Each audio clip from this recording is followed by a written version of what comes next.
The stench was unbearable. The air was thick, heavy with the sour smell of waste. Flies buzzed angrily in clouds above the hole, their wings humming like 1,000 drums of doom. But none of that could drown out the tiny, desperate cry coming from deep inside the dark pit toilet. The sound was faint, weak, and trembling, yet it clawed at the heart of anyone who heard it. Women had gathered around the old wooden structure, their hands over their mouths, eyes wide with shock. Men shouted orders, scrambling for ropes, buckets, and sticks. Children clung to their mothers' wrappers, afraid to look but unable to turn away. Someone had thrown a newborn baby inside. And everyone in the village knew who it was. The figure stood a few feet away, her wrapper clinging to her body, her face pale, her eyes darting left and right like a trapped animal. Sweat glistened on her forehead despite the cool morning breeze. She avoided the gaze of the villagers, but her trembling hands gave her away. "Bring her here," an elder barked. Before she could move, 2 strong women grabbed her by the arms and pushed her forward. Her knees buckled. She tried to speak, but her voice came out as a whisper. I had no choice," she murmured. "No choice." In the silence that followed, the cry from the pit toilet pierced the air again. Shorter now, weaker, as though the tiny voice was running out of strength. The elder took a step toward her, his eyes burning with both rage and disbelief. "You dare say you had no choice after doing this?" Then, from somewhere deep in the crowd, a little boy shouted, "If we don't get the baby now, it will die." The urgency ripped through the gathering. A man threw down a rope, another tied it to his waist. Someone lit a lantern, lowering it carefully to see how far the child had sunk into the filth. But as the flickering light reached the bottom, a gasp went through the crowd. What they saw down there was something none of them had expected. Before that terrible morning, the village of Okugba was a place where peace walked freely.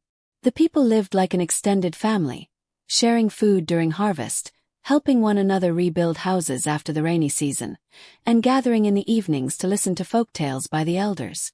The air was always filled with the sweet smell of roasted maize and palm oil stew, and the laughter of children could be heard as they chased each other through the dusty paths. Women went to the stream together, balancing water pots on their heads while gossiping about small village happenings. Men worked the farms or carved wood in the shade of the big iroko tree. There were disputes, of course, but they were quickly settled under the watch of the Council of Elders. The village prided itself on fairness, kindness, and the belief that every life was sacred. It was in this close-knit world that Adunni grew up. She was a tall young woman with bright, curious eyes and a laugh that could warm even the coldest heart. Her father had died when she was little, and her mother, Mama Ronk, raised her alone, selling roasted plantains at the market. Adunni was well liked by everyone. At least she used to be. That was before she started keeping secrets. It began the day a stranger came to the village. His name was Kunnel, a trader from a neighboring town.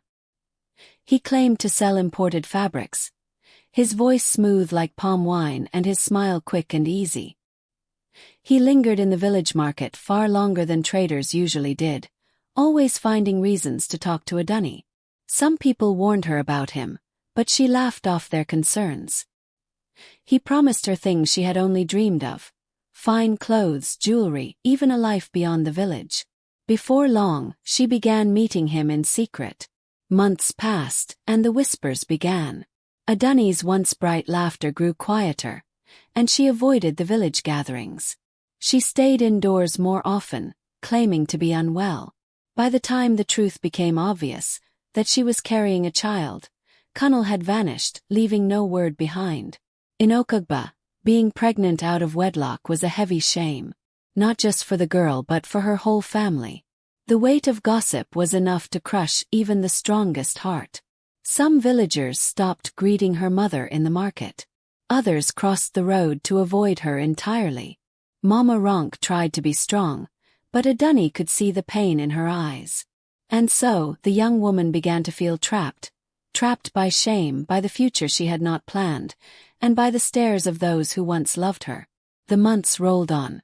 When the day of childbirth finally came, A dunny did not call the midwife or the elder women.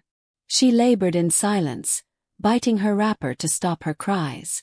By morning, she held in her arms a small, fragile baby, a girl with eyes barely open and fingers no thicker than matchsticks. But instead of joy, a dunny felt fear. Fear of what the villagers would say. Fear of her mother's disappointment. Fear that her life, as she knew it, was over. She sat in the corner of her hut for hours, staring at the child.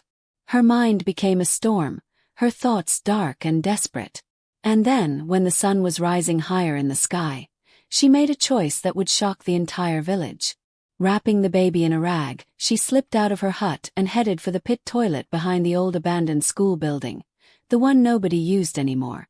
The smell hit her first, thick and sour, but she did not stop.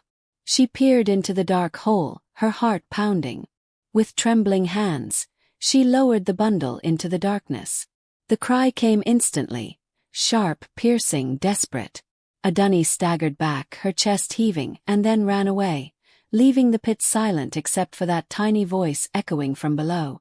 Hours later, a group of children playing nearby heard the sound. They ran to the village square, screaming for the adults. And so, by mid-morning, the people of Okugba gathered, their faces tight with anger, fear, and disbelief. That was the morning everything began to unravel. And as the elder tied the rope around his waist, preparing to descend into the pit, none of them knew that what they would find inside would change their village forever. The rope was old but strong, made from twisted palm fibers that the men of Okugba had used for years to draw water from the deep village well. 2 men held it tight, bracing their feet against the dusty ground as Elder Bamadil gripped the knots and prepared to climb down. His face was grim, his jaw set like a man about to enter a lion's den. "Hold the rope well," he warned. "If I fall, the gods will judge you too." The crowd murmured in agreement, and the men tightened their grip. The women stood back, their wrappers tied high above their waists, fanning themselves nervously as the morning sun began to climb higher. A baby's cry rose again from the pit, this time weaker, as if the tiny lungs were struggling for air. The sound tugged at hearts, and some of the women began to sob openly. Even Mama Ronk, standing apart from the crowd with her face hidden in her scarf, trembled from head to toe. A dunny kept her eyes on the ground. Every time she heard that cry, her chest tightened.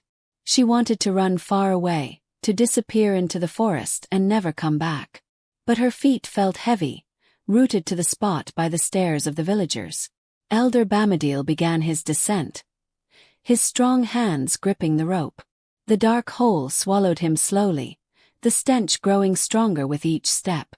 Someone lowered a small lantern after him, the flame flickering wildly in the foul air. The crowd waited in tense silence.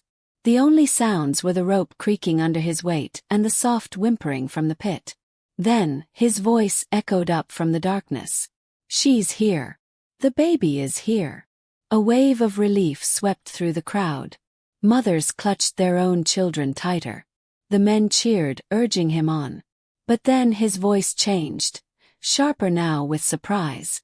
"Wait, there's something else down here." The rope jerked slightly as Elder Bamadil shifted his position. "By the ancestors, this is not just a baby." The murmuring above grew louder. "What is it?" someone called down. No answer came for a long moment, only the sounds of him struggling and the faint splashes in the filth below. Then he shouted again, this time with urgency. "Pull me up! Pull me up now!" The men strained, hauling him back into the light. When his head finally emerged from the hole, the crowd gasped. His wrapper and hands were smeared, his face pale beneath the dust. Cradled in one arm was the tiny baby girl, her cries weak but still alive. But in his other hand, he held something that made the villagers step back in horror. It was a small wooden charm, tied with red cloth and smeared with what looked like dried blood. The old women whispered and crossed themselves. Children hid behind their mothers. The charm was no ordinary object. It was the kind of thing used in dangerous rituals. Elder Bamadil's voice was grim. This child was not just thrown into the pit. she was given to the spirits. The crowd erupted. Some shouted in anger, others in fear. The elders exchanged worried glances. If someone had tried to offer the baby to dark forces, it meant trouble far greater than shame or gossip. All eyes turned to Adunni. She froze, her heart pounding so hard she thought it would burst. Her lips trembled as the elder stepped toward her, the charm dangling from his fingers. "Adunni," he said slowly, his voice heavy with the weight of the gods. "What have you done?" Her knees buckled. She opened her mouth, but no words came out. The baby's cry rose again, mingling with the murmurs of the crowd, until the entire village seemed to be breathing in time with that tiny, desperate sound. And then, an elder woman stepped forward from the crowd, one who had once been a priestess, and said, "This is not the first time I have seen such a charm in our land." The crowd fell silent, leaning in to hear her next words. What she said would make the villagers' blood run cold.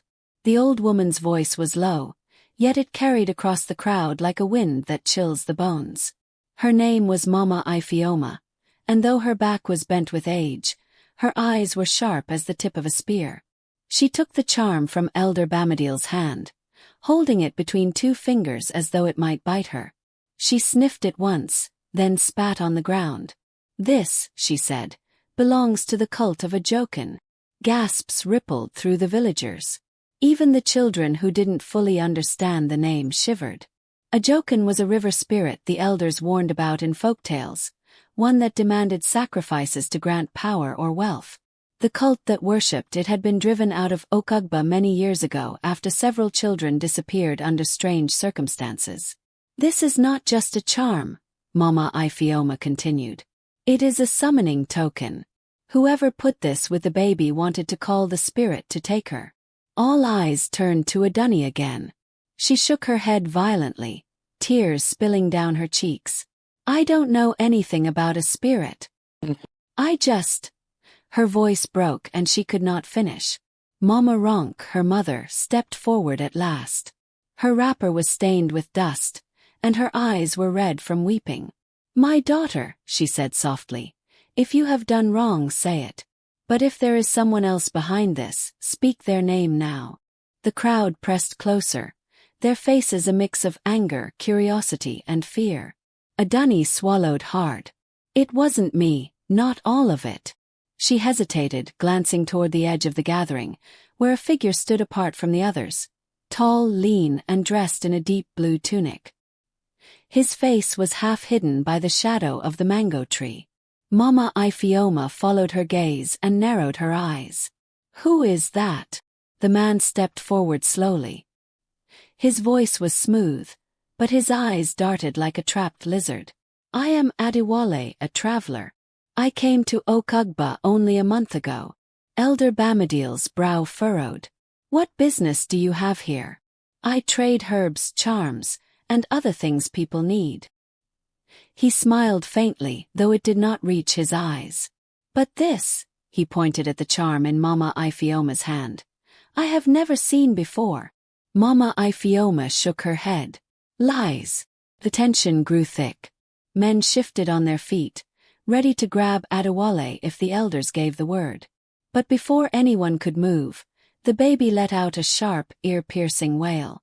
Elder Bamadil bent down to check her, frowning as he noticed something tied around her tiny ankle, a thin thread of cowrie shells, knotted in an unusual pattern. Mama Ifioma's face drained of color. "That is the binding of Ajoken." She turned to the elders. "If it stays on her, the spirit will come for her before the sun sets." The villagers erupted in shouts. Some called for the baby to be taken to the shrine for cleansing. Others demanded Adewale be tied up and questioned. In the chaos, Adewale took a slow step backward, then another. But Adunni saw him and pointed. "He gave me that charm. He said it would protect the child from shame." The crowd turned toward him in unison, and Adewale bolted, pushing through the people and sprinting toward the forest path. "After him!" Elder Bamadil roared. Half the men gave chase, while the rest stayed to guard the baby. But in the pit of everyone's stomach, one thought was growing like a shadow. If the spirit truly wanted the child, then catching Adewale might not be enough. Mama Ifeoma turned to Adunni, her voice grim. "Girl, you have invited a great danger upon us all. And before the day ends, Ajoken will demand a price." The sky, though it was still morning, seemed a shade darker. And from the direction of the river, a cold wind began to blow.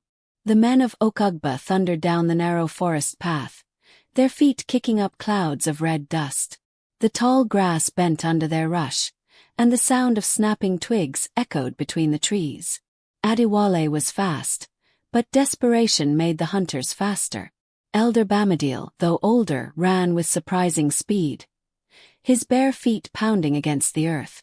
Beside him was Shola the blacksmith, his strong arms pumping like the bellows of his forge, and behind them came the younger men, brandishing machetes and long sticks. But Adewale knew the land better than they expected. He darted off the path, weaving through thorn bushes and leaping over fallen logs. By the time the men reached the clearing where they thought he had gone, the forest was silent except for the cawing of distant birds. "Where is he?" Shola growled, scanning the shadows. Bamadil's eyes narrowed. "He is heading toward the river. That's where Ajoken's worshippers always go." The men fanned out, their breaths heavy, the air thick with the scent of damp earth. Somewhere far off, the sound of rushing water whispered like a secret. Back in the village, the crowd around the rescued baby had grown. Mama Ifeoma stood at the center, sprinkling white chalk in a circle around the child. She placed a small calabash filled with river sand in the middle, and muttered a prayer in a language few still understood. Adunni sat a little distance away, her face buried in her hands. Her mother knelt beside her. "Why, Adunni?" she whispered, her voice breaking. "Why didn't you come to me? We could have faced the shame together." Adunni shook her head. "I thought, if I got rid of her, no one would look at me like I was dirt. I didn't know about the spirit. Adewale said it would make everything go away." Mama Ronk's eyes darkened. The wrong advice from the wrong person can destroy a life. Or a whole village. Before they could speak further, a sudden gust of wind swept through the village square. It was cold, unnaturally cold, and it carried with it the smell of wet river mud. The hair on everyone's arms stood on end. Mama Ifeoma froze. "It is too soon," she murmured. "Ajoken is coming." The baby began to cry, not in the weak whimper from before, but in a loud, terrified wail that made even the men glance around nervously. The chalk circle began to blur as the wind scattered it, and the water in the calabash rippled violently. From somewhere beyond the huts came the sound of splashing, heavy, deliberate, as though something was dragging itself through water. But there was no stream near that side of the village. People began to back away.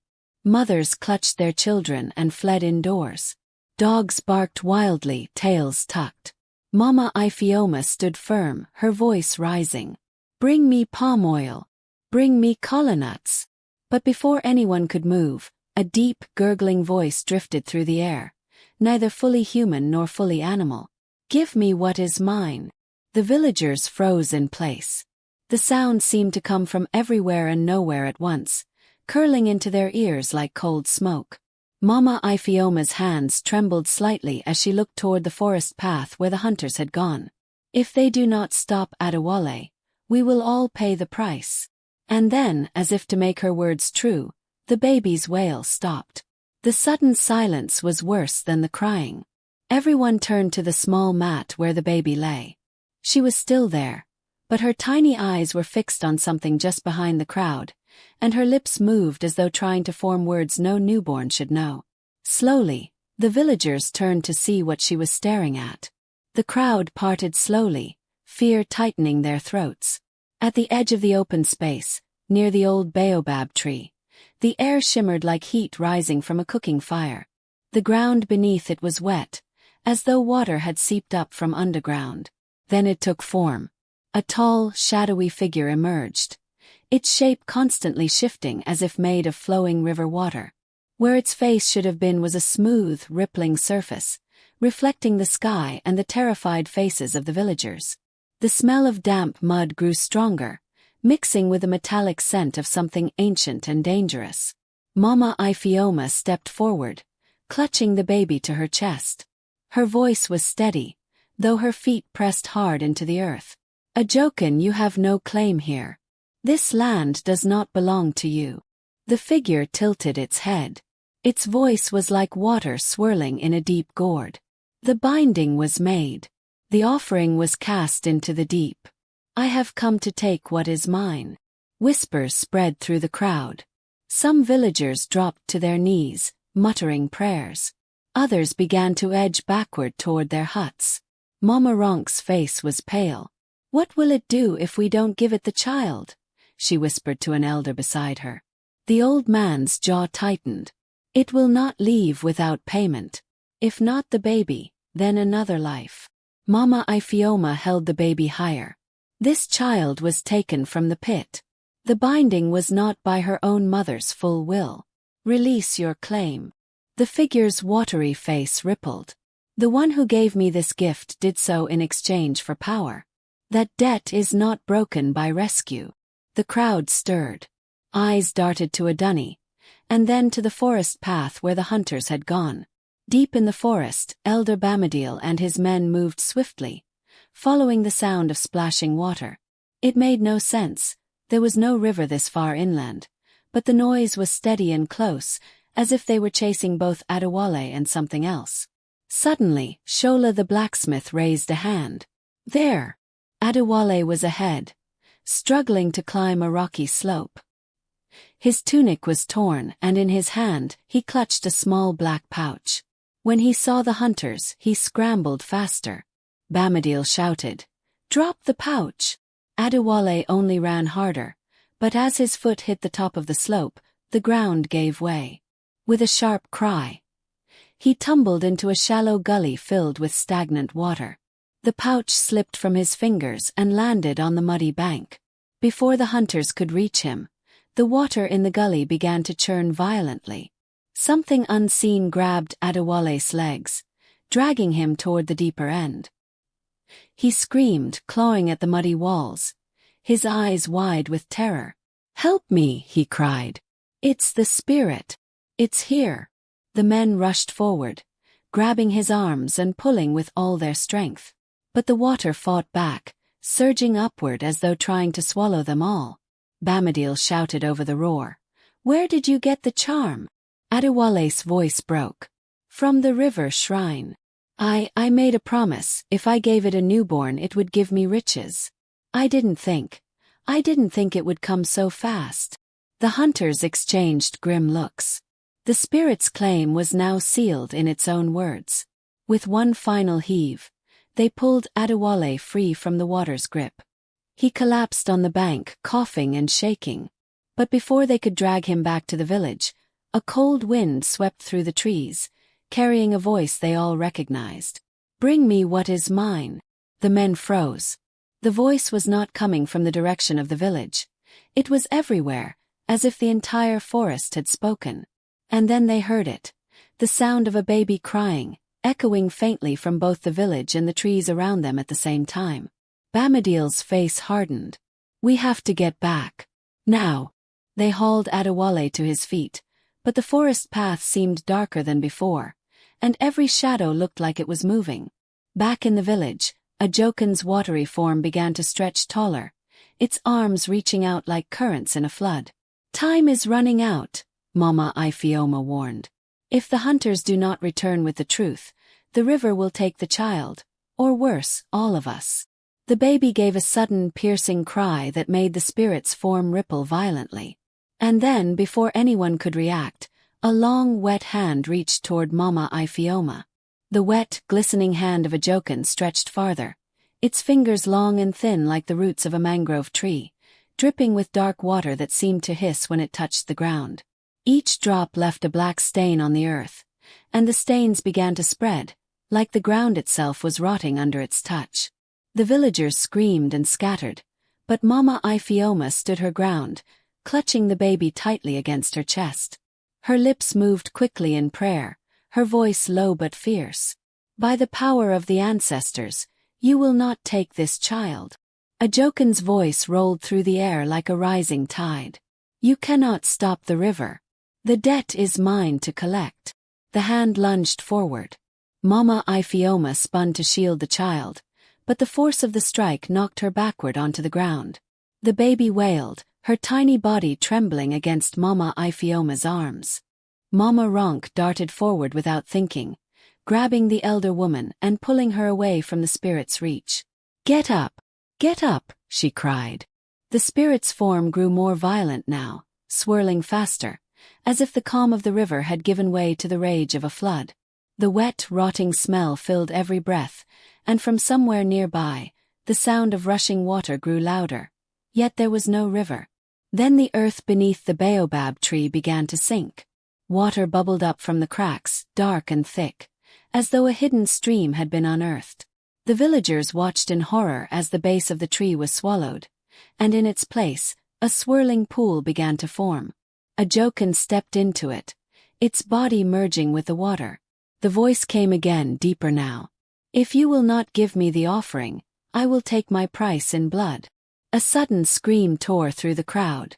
One of the men, young, strong and quick, had been standing too close to the pool. Without warning, the water lashed out like a whip, wrapping around his ankle and yanking him toward the churning surface.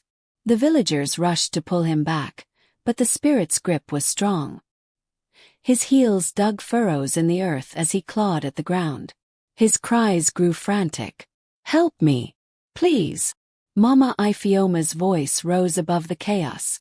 We cannot fight it without knowing the full promise that was made. The hunters must return with Adewale now. Deep in the forest, Elder Bamadil and his men were dragging Adewale along the path as fast as they could. The man stumbled and cursed, his face pale with terror. You don't understand. Adewale gasped. A Jokun doesn't just want the baby. If you break the deal, it will punish the whole village. Bamadil's grip tightened on his arm. Then you will tell that to the elders yourself, and you will undo what you have done. But the forest was restless. The air was damp and heavy, and the sound of rushing water followed them, sometimes from ahead, sometimes from behind. Shola glanced over his shoulder. This isn't natural. It's like the river is moving with us. A branch snapped ahead, and the path split into two. The left trail led back to the village. The right sloped downward toward the sound of water. Bamadil hesitated. Which way is faster? Adewale's voice shook. The right path leads to the old shrine. If a Jokun has come out, the shrine will be open. That is where the binding must be broken. The men exchanged glances. Going back to the village would take too long. If the shrine truly held the key, they had to take the risk. They turned right. Back in the village, the pool under the baobab was widening, swallowing more of the ground. The young man's leg was already halfway in. The villagers pulled with all their strength, their heels digging deep into the earth, but it felt like pulling against a whole river. Mama Ifeoma's chalk lines had been washed away. The baby's cries were growing weaker again. And a Jokun's watery form rose higher, its faceless head towering over the huts. Your time is over, the spirit said. And then, with a sudden terrifying force, the pool erupted, sending a wave of black water surging toward the crowd. The wave of black water roared through the village like an angry beast, knocking people off their feet and flooding the dusty paths in seconds. Chickens flapped wildly to escape. Pots, baskets, and stools floated away as the villagers scrambled for higher ground. Mama Ronk clutched a dunny and pulled her onto the roof of a nearby hut. Mama Ifeoma, still holding the baby, braced herself against the doorway of the shrine house, her knuckles white, refusing to let the child slip from her arms. A Jokun's towering form moved with the flood, its arms spreading wide like a storm cloud. Its voice was a deep, endless rumble. The river takes what it is owed. In the forest, Elder Bamadil and the hunters burst into a clearing where an ancient stone shrine sat half hidden by vines. It was small, barely the height of a man, but the air around it was colder, and the ground squelched under their feet like wet sponge. A carved figure of a Jokun loomed over the shrine door, its face the same smooth, water-like surface they had seen in the village. Adewale's knees buckled. "This is it." Shola shoved him forward. "Then open it." With trembling hands, Adewale reached for the door. It groaned as it swung inward, revealing a small dark chamber. The smell of river water was strong inside. In the center, on a low stone altar, sat a shallow clay bowl filled with black water.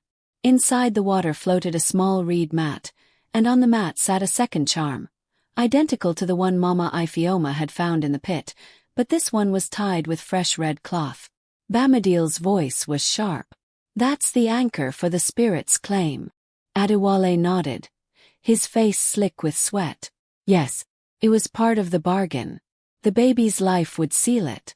If I take it out, the spirit will be free to." "Stop." "To what?" Shola demanded. "To turn on me," Adewale whispered. Bamadiel's eyes narrowed. "Then it's time you pay for what you started."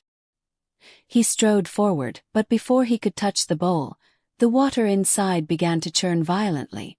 The surface rose in a twisting column that formed a miniature version of a Jokin's faceless head. The spirit's voice filled the shrine. "You cannot break a promise made to the river without blood in its place." Bamadiel gritted his teeth. "Then you can take the one who made it." The hunters shoved Adewale toward the altar. He stumbled, falling to his knees. "No, please. I can offer something else." But his words were drowned by the rush of water as the column surged forward, wrapping around him. His scream echoed in the tiny chamber, then cut off abruptly. When the water receded, the pouch he had carried and the charm on the altar were both gone. The bowl sat empty. The cold air in the shrine lifted slightly. The ground under their feet stopped trembling. Bamadiel turned to the others. "It's done. We must return now." Back in the village, the black water suddenly began to drain away, sinking into the ground as though it had never been there. A Jokin's towering form rippled and shrank, its arms folding in on itself. The spirit turned toward Mama Ifeoma, its voice quieter now, almost like a sigh. "The debt is paid. The river will sleep again." With that, it dissolved into a mist that drifted toward the horizon, fading until nothing remained but the smell of damp earth. The baby whimpered softly, then fell silent, her breathing steady. The villagers began to emerge from hiding, their faces pale, their bodies shaking. Some fell to their knees in relief. Others wept openly. Mama Ronk climbed down from the hut roof and ran to her daughter, embracing her tightly. "It is over," she whispered. But Mama Ifeoma's face was still serious. "No, this is not the end. There is a lesson here that must be learned, or it will happen again." And as the hunters finally returned, carrying the story of what had happened at the shrine, the elders called the whole village together for a gathering that would decide Aduni's fate and the child's future. By late afternoon, the villagers had gathered in the square. The sun hung low in the sky, painting the clouds gold, but no one's heart was light enough to admire it. Children sat cross-legged in the dust beside their mothers, while the men stood in a wide circle. In the center sat the elders, the baby cradled in Mama Ifeoma's arms. Elder Bamadiel stood and raised his hand for silence. "People of Oak Ugba, today we saw the river spirit rise against us because of one person's greed and another's fear. We must speak the truth so this never happens again." All eyes turned to Aduni. She sat beside her mother, head bowed. Her voice shook as she spoke. I let shame rule me. I feared your judgment more than I valued my child's life. Adewale told me the charm would hide my disgrace. I believed him. I was wrong." Murmurs rippled through the crowd. Some faces softened, others stayed hard. Mama Ronk's eyes glistened with both sorrow and relief. Sorrow for her daughter's choice, relief that she had finally spoken the truth. Mama Ifeoma stepped forward, holding the baby high. "This child has seen the mouth of death and returned. She carries no fault for what was done to her. But we must decide who will raise her, for a mother's love must not be mixed with fear or shame." The elders discussed in low voices. Finally, Elder Bamadil spoke again. Adani, the council believes you must spend 1 year under the guidance of Mama Ifioma, learning the ways of truth, courage, and the value of every life. In that time, your daughter will be cared for by your mother. If after 1 year you have proven your change, the child will be returned to you. Adani's eyes brimmed with tears. I will do it, she said, her voice firm despite the trembling. I will not fail again. Mama Ifioma looked around the circle. Let this be a warning to us all.